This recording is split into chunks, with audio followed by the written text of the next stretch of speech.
Le PSG joue déjà très gros en C1, cette révélation sur le mercato de Neymar et la quête impossible de la taupe du vestiaire lyonnais, c'est le programme du journal du foot numéro 1399.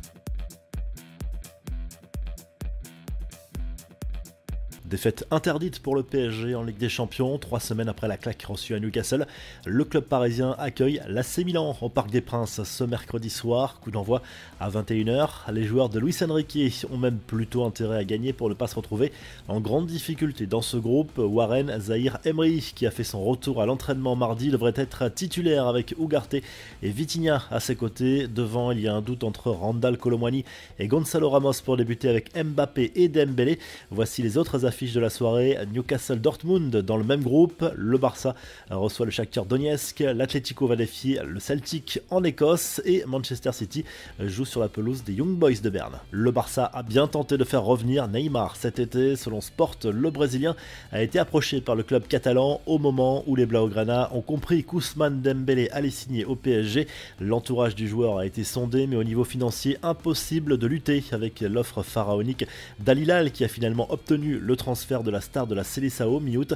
On connaît la suite, Neymar n'aura joué que quelques matchs avec le club saoudien avant de se blesser gravement avec le Brésil. Les infos en bref, heureusement que le ridicule ne tue pas, la crise s'amplifie à l'OL. Fabio Grosso s'est mis en tête de trouver là où les taupes du vestiaire. Tout est parti des déclarations de Jérôme Roten sur RMC. Le consultant a expliqué que le coach italien était considéré par plusieurs joueurs lyonnais comme le pire entraîneur de leur carrière. Résultat, entraînement annulé et réunion en urgence avec les joueurs, mais personne n'a balancé.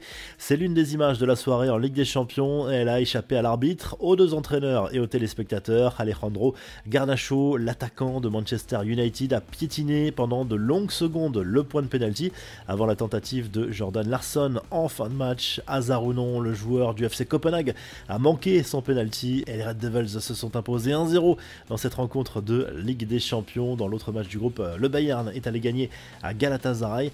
Retour en France avec cette info du journal L'Équipe. Selon le quotidien sportif, une altercation aurait eu lieu mardi dans le vestiaire de Montpellier entre le défenseur Mamadou Sakho et son entraîneur Michel Derzakarian. Une remarque du coach du MHSC aurait fait exploser l'ancien parisien qui a visiblement empoigné le technicien par le col avant de le faire tomber au sol. Il risque un licenciement pour faute grave.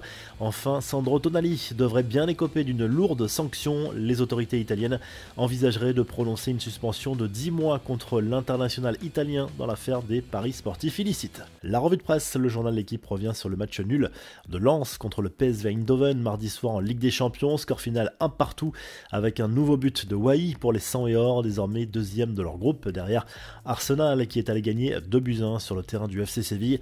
En Espagne, le journal AS salue la nouvelle victoire du Real Madrid en C1, cette fois sur la pelouse de Braga 2-1.